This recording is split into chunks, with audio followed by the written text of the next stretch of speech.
We are back here on Girl Talk, and we're talking HVAC because it is hotter than you know what out today. It really is. And I tell you, it's got to be a time for maintenance. You've got to be like crazy, crazy, crazy busy. We try to get everyone's maintenance before it gets hot, right? But if people are on vacation, they're not here, trying to schedule, keeping people within the 6 months, doing all that, it is constantly busy. And trying to get everybody to have their maintenance done before something breaks or before they're calling us with emergency was super important. So we're doing everything we can to try to get everybody in as quickly as we possibly can, but not too fast that we're missing stuff. What constitutes an emergency? Is it my HVAC doesn't work? Or it's not blowing cold air, right? And it's 96 degrees. I think emergencies are constituted by the person that call Thank you. in. Actually, I had a sofa emergency the other day, and that is not allowed in my vocabulary. Sofa and emergency. You just can't use that, right? Right. So that's probably makes good sense. But what typically do people react to that maybe they could settle down with a little bit? Just saying. Well, we don't necessarily want them to settle down because they could be causing more of an issue if it's not something that's addressed. Kind of like the check engine light coming on in your car, or the oil light coming in your car. You know, that's probably like something to check your filter, right? And maybe peek check and your see filter. that If you notice that there's something wrong, there are things that you should look at first that may, you know, resolve it, exactly. Check your thermostat, make sure that your fan is on auto, make sure that you're on cool. Okay, fan, no, seriously, no. turn off the emergency heat. Turn off the emergency heat. Fan Don't auto, turn on cool. Yes, check the guys out there are laughing. The three of us sitting here. Yes, we're very sophisticated in our AC for dummies. Check your filter, make sure that you change it. Check it every month. Okay. That's a big thing. Check your filter every month. There's such a debate about that. I've heard people say go do it every week. I've heard people say every third month. You know what I mean? We do every month. Yeah. Every month just to be Just check it every month. If you have a lot of pets and you're going to be in and out, you've had any kind of construction work done, check it weekly. Okay. Oh, see? You know, if there you go.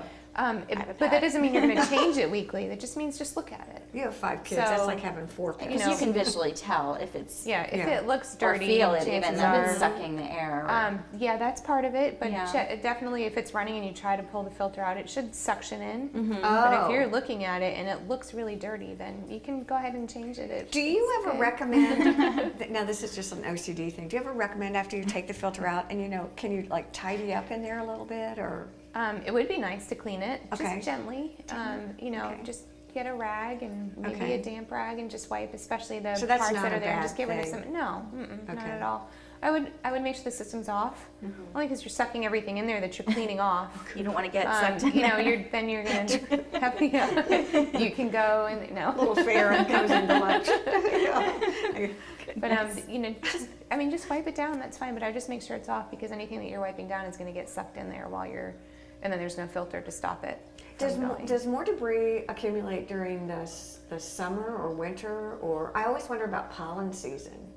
However much your house breathes and whatever it brings in, whatever it's pulling in, how often you keep the doors open. A lot of people in the spring and the fall like to have their windows open.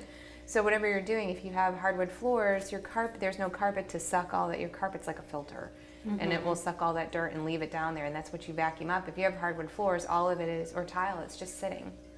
So you're constantly moving around and like what do you making keep all the your dust thermostat at in the summer? About 73 or 74. Is that what you do too? Where I currently am, it's not as efficient, and I used to keep mine at 77. Did at you my really? previous home, and it was always cool. I don't know if it's a humidity. That's a lot. Humidity has a lot to do with does it. it? Yes. You can feel much more comfortable with a higher temperature if you have lower humidity. Yeah. So humidity plays a huge part in your feeling of comfort. Isn't that interesting? Very. You know what? I know, it really is. We're going to do Lines on Design segment after this, which I'm really kind of excited about. Me too. But great new product. Yeah, and it's solar, and I haven't heard. Well, I hear it all the time for sustainability. It's solar thermal. It works a lot different than producing electricity. Okay. So we'll get Dave will kind of go over all of that with you and kind of show how solar thermal works as far as the HVAC, the line that we have that goes with it, and it does go with higher efficiency equipment.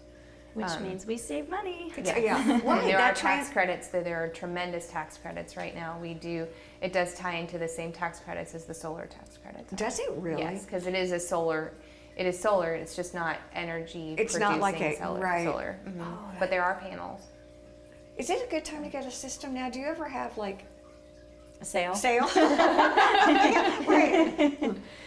There are times that some of the manufacturers offer rebates. Okay. So it's not necessarily something that's provided by us, but the best time is to start looking at around 10 years.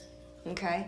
Systems only last somewhere between 10 and 12 years. So if your system has a significant repair, we're going to tell you this is how much it's going to cost to repair it. And if it's a lot, we're going to say, your system's not under warranty anymore. You might want to look at, instead of investing all of this money in a repair when something else can break, replacing the system, getting your warranty, and having it for the next 10 years, especially right before summer. This is why it's so important to have a professional that you trust. I swear, my HVAC, I mean, you guys are like, no, it's like your jeweler. I want somebody that I can absolutely, that knows what they're doing. So I'm excited. You have to, right? We're gonna have to send a tech over to your house, Oh, see what's happening in the lines. Exactly. We're gonna take a break. There's more to come here on Girl Talk. Stay with us.